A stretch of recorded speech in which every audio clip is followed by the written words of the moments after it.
Our next speaker is Alyssa Sanchez. Alyssa made a career pivot from data analysis in correctional healthcare to pursue her passion for ocean conservation.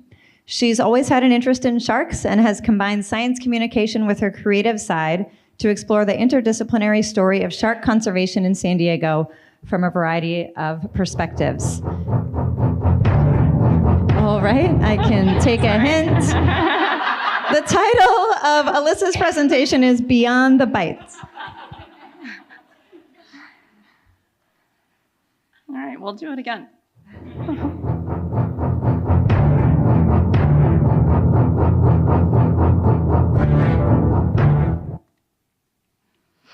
I was 8 years old when I saw the movie Jaws for the first time. It was during a sleepover with a couple of friends, and we had turned off the lights and cranked up the volume on the TV. At 8 years old, my first encounter with a shark was watching a mindless killing machine demolish beachgoers off a small New England town. Even though I grew up 200 miles away from the ocean in the middle of the California desert, the film left me terrified of sharks lurking in the deep end of our pool. That childhood fear stayed with me for years, long after the lights came back on, the sleepover ended, and I grew older. I would avoid the deep end of the pool, nervously peering into the water, half expecting to see a fin cutting through the surface while the Jaws theme song played. Despite living miles from any ocean, the fear was very real to me. I can only imagine how young people feel when they sneak away from their parents at 8 years old and see Sharknado, Deep Blue Sea, The Meg, or Jaws, Jaws 2, Jaws 3D, or even the 1987 flop, Jaws the Revenge. To garner clicks, likes, and views, sensationalist media has amplified our fear of sharks. However, scientific evidence shows that they are not the mindless killers we imagine them to be.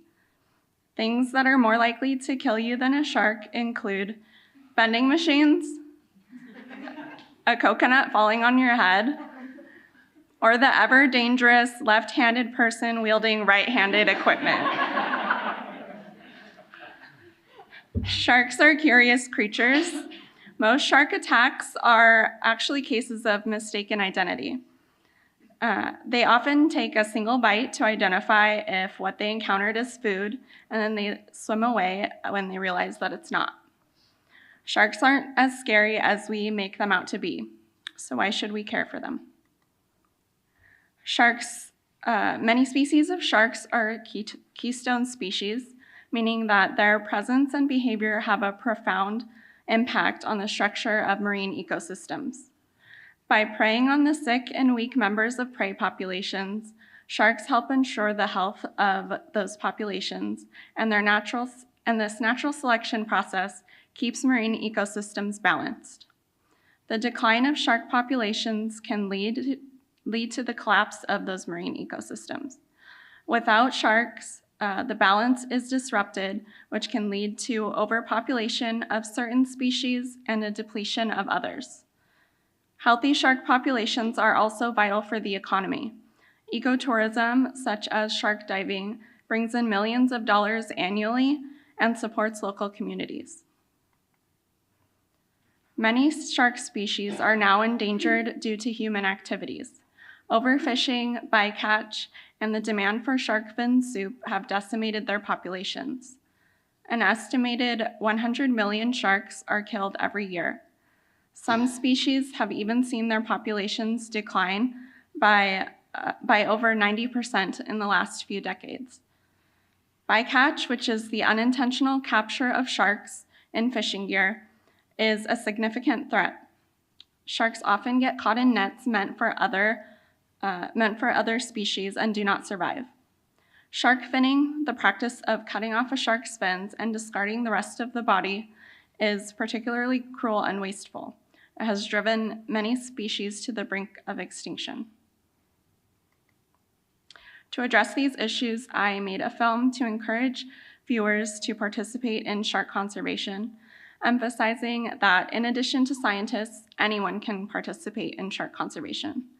This film features personal stories from these folks right here, and insights from this diverse group of individuals based in San Diego, including a marine biologist, a tattoo artist, a drone photographer, and the CEO of a nonprofit organization focused on ocean conservation. I will let you guess who in these photos is the tattoo artist. And shout out to him because he raised over $20,000 last year for shark conservation. By showcasing the various ways local San Diegans are involved in shark conservation, the film provides a comprehensive view of the multifaceted efforts in this field. I became afraid of sharks at 8 years old and overcame my fear through knowledge of these amazing creatures and how incredibly important they are, not just for biologists, but for artists, storytellers, executives, and young kids brave enough to swim in the deep end of the pool. Today, I'm afraid for sharks, but have hope for their recovery. I hope you enjoy my film. My first encounter that really stuck with me was a great white snorkeling with my brother off our local waters here in Catalina Island. Just snorkeling, young, dumb, and saw a big, huge great white, and it scared us. Thought cliche Jaws, like this is it, life is over. But obviously it didn't. It moved on, and it ended up being an amazing experience that set me on a path of loving sharks the rest of my life.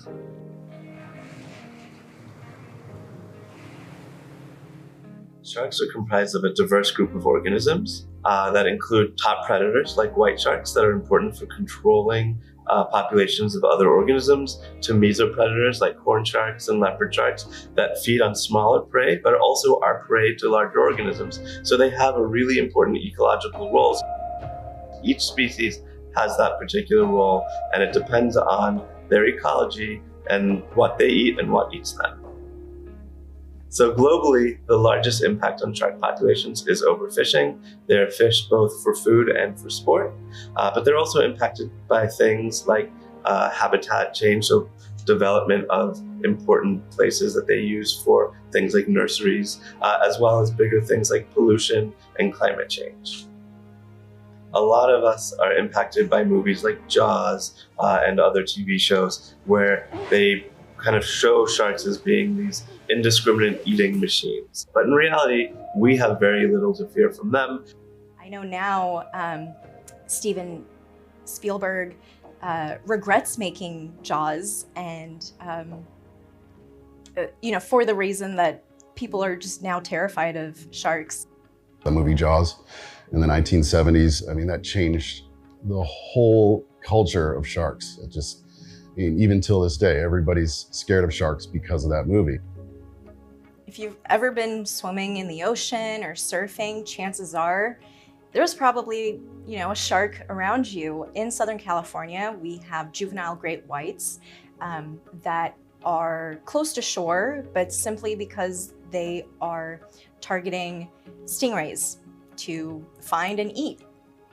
So we definitely are not on their menu.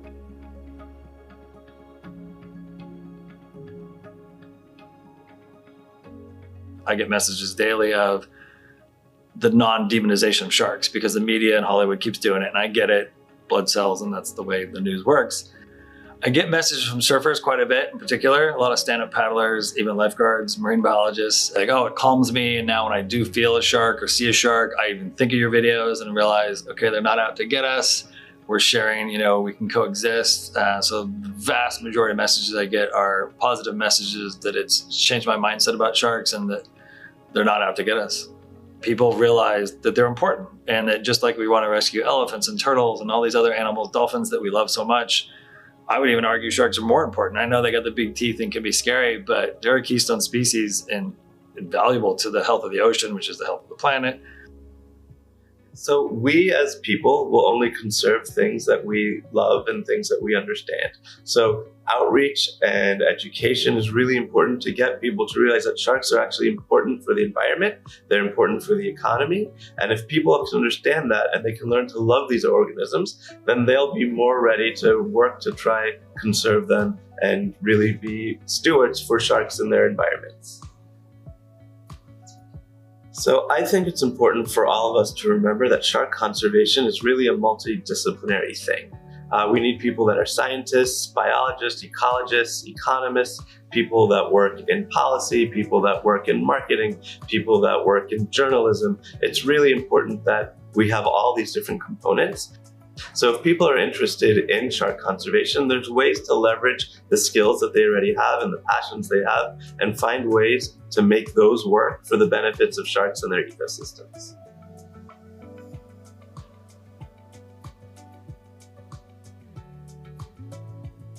Every year in the summertime, usually around July, we try to base our event around the Shark Week program on Discovery Channel. So basically what we do is we just tattoo sharks for 2 days in a row, and we have hundreds of different designs to choose from, and people just come by, they get tattooed. If they don't want to get tattooed, they can join a raffle, which actually raises a lot of money as well. And what we do is we put the money towards shark conservation.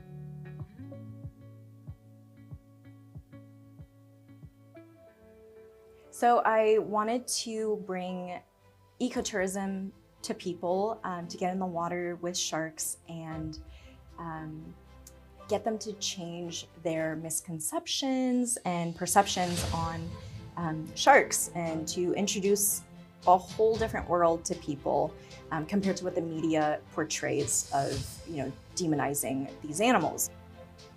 I think people can get involved in shark conservation. You can donate, but you can also, like, if you're a scuba diver, if you're in the water, if you surf, if you like snorkeling or free diving or spearfishing. I mean, that to me, when people are in that world, just by them posting what they're doing and being in the water and having the GoPro is the best for me as far as like showing that these animals aren't out to kill you. I guess the best advice I could give someone who's interested in sharks would just be to study, read up on them, whether it's watching videos like the ones I post, or more importantly, probably marine biologists who have more informed information on them, is just to learn how important they are, that they're not just a cool animal or a pretty animal or an exciting animal. They're genuinely important to the life and health of the ocean. They're the most important thing in the water. The number of shark attacks globally is very small. People don't really have a lot to fear. However, they have a lot to fear from us. What we should be afraid of is an ocean without sharks.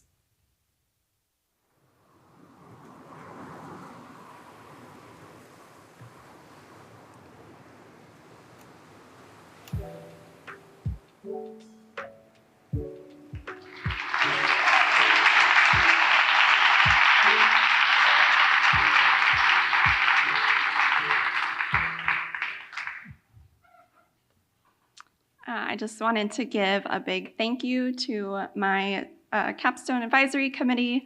Thank you, Davi and Patty and Brendan, for being there for me and supporting me through this journey of learning how to be a filmmaker.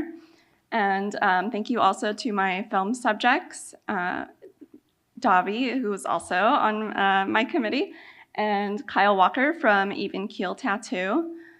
Cassie Poma, who is the founder and CEO of Project Kolika, and Scott Fairchild, who's the drone photographer. I'd also like to thank the entire MAS NBC committee, especially Carl, who helped out with the camera crew, and Aaron, who was my editing, emotional support human being, and also Shareya and Anna for some additional drone footage. Thank you.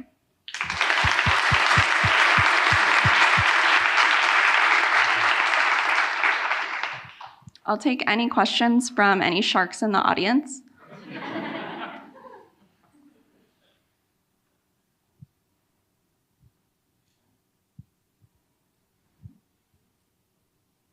I've got a question. What are some organizations you have come across doing work in the shark conservation space that you would recommend?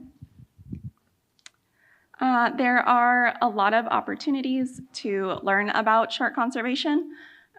Definitely, NOAA has a lot of information on their website, and then the CSULB Shark Lab up in Long Beach has a lot of information about their research and their work there for conservation. They do a lot of outreach and education, so that's a good spot to check out.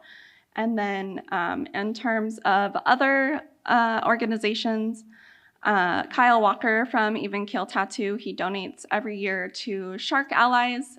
So he's done his research and he's found that that's an organization that he wants to support. So I included that one up there as well. But yeah, just definitely do your research and find organizations that you resonate with and support things that are well researched and that you connect with. Patty. Hi, thanks Hi. for a great film.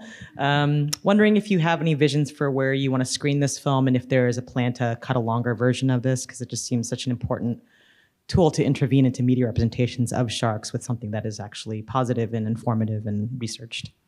Yeah, I actually have been in talks with the Birch Aquarium about filming or showcasing a version of my film. So we'll see about that, doing that in the summer here, and maybe modifying it a little bit for a different audience, but still honing in the message of shark conservation. They're actually hosting a bunch of shark events coming up in July. So if you guys are around in July, go check out the Birch Aquarium. I had a question. Oh, real quick. Yeah. So there was a shark encounter in Del Mar last weekend, a week ago or so, and I wondered, I don't know if you could just speak to that at all. I'm curious if there's like a peak in this like demonizing of sharks and the portrayal of sharks in the media when we have events like that happening locally, and if you notice that at all. Yeah, I think that the media portrays sharks to garner this fear in us, and I think that you definitely need to have respect for these animals. They're not little puppies and kittens that you can go out and play with, and when you're out swimming, you're in their domain, so you definitely have to have respect while you're in their waters. And there are certain behaviors that can elicit a shark attack. So the Del Mar incident, I believe I read that the person was swimming in a group of 12, which seems like it would have a lot of splashing activity.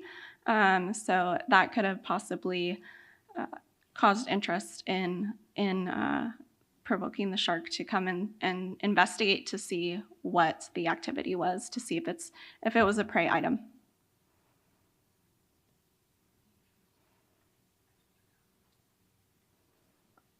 All right. Okay. Thanks, Alyssa. Thank you.